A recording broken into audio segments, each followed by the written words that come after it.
طرح ایک اور حدیث پاک ہے کہ عثمان بن ابی العاص رضی اللہ تعالیٰ عنہ سے مروی ہے کہ حضور علیہ السلام نے فرمایا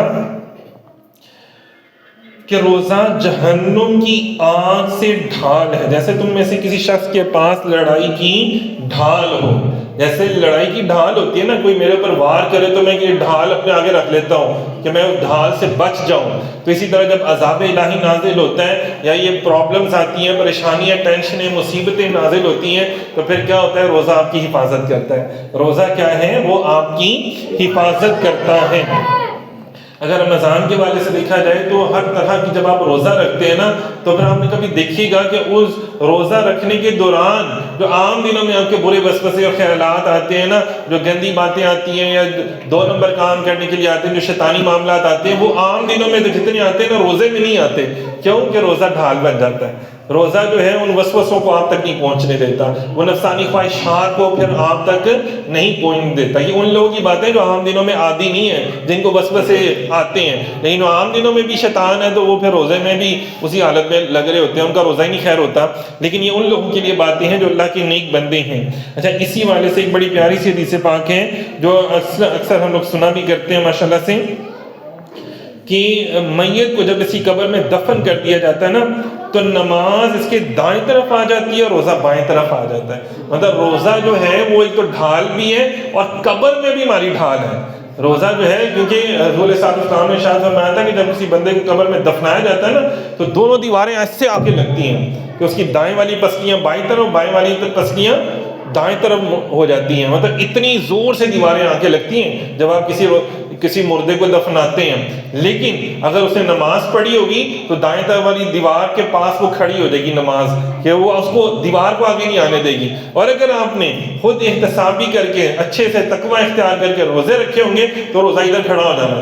جب روزہ ادھر ہوگا، دائیں طرف نماز ہوگی، تو وہ دونوں دیواریں آپ کے ساتھ نہیں مل پائیں گی. اسی طرح قرآن جو ہے وہ سر کی جانب، اگر آپ نے قرآن پر عمل کیا، اس کی تلاوت کی ہے، تو سر کی طرف سے وہ آپ کی حفاظت کرے گا. اور صدقہ خیرات جو آپ دیتے ہیں نا، یہ کہاں پہ اثر کرتا ہے؟ حضور نے فرمایا کہ پاؤں کی طرف آ جاتا ہے. یہ صدقہ و خیرات پاؤں کی طرف آگے کھڑا ہو جاتا ہے. تلاوت قرآن اور قرآن پر عمل کرنا کہاں کھڑا ہوتا ہے؟ اس لیے دیکھیں نا، رمضان میں زیادہ قرآن پڑھا جاتا ہے. تلاوت تراویح میں، عام گھروں میں بھی ترجمہ، تفسیر، یہ سب. ویسے تو سارا سال ماشاءاللہ پڑھنا چاہیے ہمیں.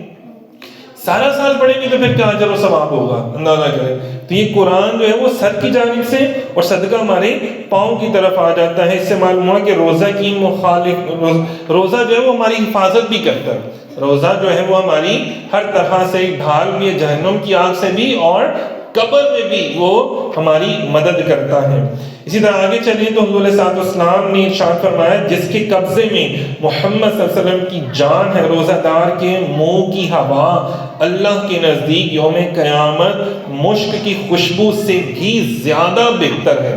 مشک مطلب بہت زیادہ اچھی، جو جسے خوشبو کہا جاتا ہے.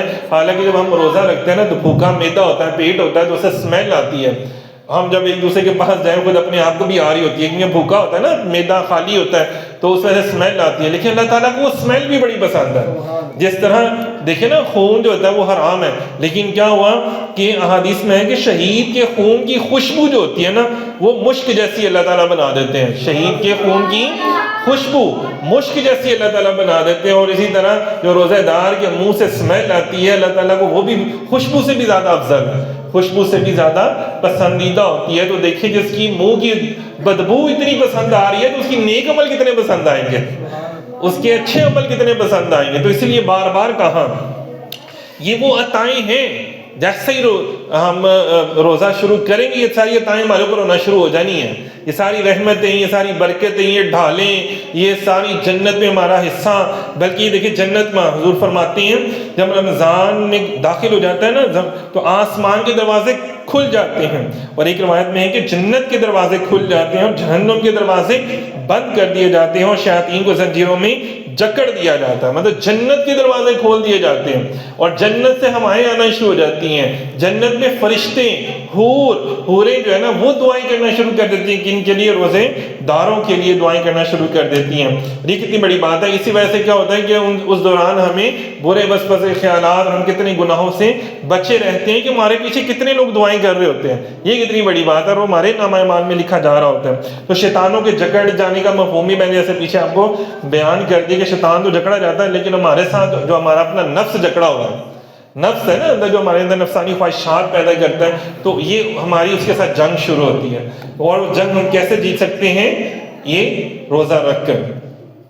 پھر اگر اس اسلام نے ارشاد فرمایا کہ جنت میں ایک دروازہ ہے جس کا نام ریان ہے، روزہ قیامت اس میں روزہ دار داخل ہوں گے، ان کے علاوہ کوئی دوسرا اس میں داخل نہیں ہوگا۔ اسی طرح ایک اور حدیث پاک ہے رسول اللہ صلی اللہ علیہ وسلم کی، کہ آپ نے فرمایا کہ جو سی آپ عبادت کرتے ہیں نا، نماز پڑھنے والا بندہ ہے تو نماز والے دروازے سے داخل ہوگا جنت میں، روزہ رکھنے والا ہے تو وہ باب الریان سے داخل ہوگا، جہاد کرنے والا ہے وہ جہاد کرنے والے اس میں سے دروازے میں سے داخل ہوگا، صدقہ و خیرات کرنے والا ہے وہ اس میں سے داخل ہوگا۔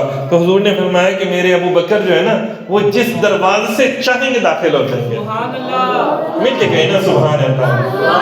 حضور کی غلام، حضور کے عاشق، حضور کی صحابی حضرت ابوبکر صدیق رضی اللہ تعالیٰ عنہ کو میں نے ذکر کیا ہے، تو فرمایا کہ وہ روزے دار بھی ہیں، وہ جہاد کرنے والے بھی ہیں، وہ صدقہ و خیرات کرنے والے بھی ہیں، اندازہ کریں وہ نمازیں بھی ان کی اعلیٰ ورفع ہیں، تو وہ حضور کے عاشق بھی ہیں اور حضور سے محبت سب سے زیادہ کائنات میں سب سے زیادہ کرنے والے ہیں، تو یہ سب سے بڑی بات ہے۔ تو فرمایا یہ ماشاءاللہ سے آپ کے سامنے بھی میں نے بیان کی ماشاءاللہ سے نبی پاک صلی اللہ علیہ وسلم کی احادیث، اور یہ انعامات ہیں۔ میرے آقا رحمت للعالمین ہے نا، تو پھر اپنی شان ہی رحمت عطا فرما رہے ہیں۔ تو بس آپ لوگوں سے سب سے عرض ہے کہ آپ لوگوں نے اس کے اوپر عمل بھی کرنا ہے، بہن بھائیوں کو، دوست احباب کو بھی گائیڈ کریں، ان کو بتائیں کہ بھائی اتنی رحمتیں مل رہی ہیں، اتنی برکتیں مل رہی ہیں، تو تم بھی داخل ہو، لیکن اچھے سے داخل ہو تاکہ تمہیں بھی یہ ساری چیزیں مل جائیں۔ بس تم نے آج سے ہی اپنا، جب یہ سن رہے ہیں نا، آج سے تم نے اپنی تیاری کرنا شروع کر دینی کہ بھائی میں نے اب دوبارہ کوئی ایسا کام نہیں کرنا جو مجھے میرے رب کی رحمتوں سے دور لے جائے، مجھے ہر وہ کام کرنا ہے جو مجھے میرے آقا کے قریب لے جائے۔ انشاءاللہ تعالیٰ اللہ تعالیٰ سے دعا ہے ہم سب کی حاضری اللہ تعالیٰ قبول و منظور فرمائے۔ انشاءاللہ تعالیٰ اسی طرح ادارے میں محافل بھی جاری رہیں گی، جمعرات کی محافل بھی جاری رہیں گی انشاءاللہ تعالیٰ، اور کیونکہ یہاں پہ ہر سال کی طرح جو افطاری کا نظام ہوتا ہے نا، وہ بھی انشاءاللہ تعالیٰ ہوا کرے گا، ہم اس سے پہلے محفل کر لیا کریں گے انشاءاللہ تعالیٰ۔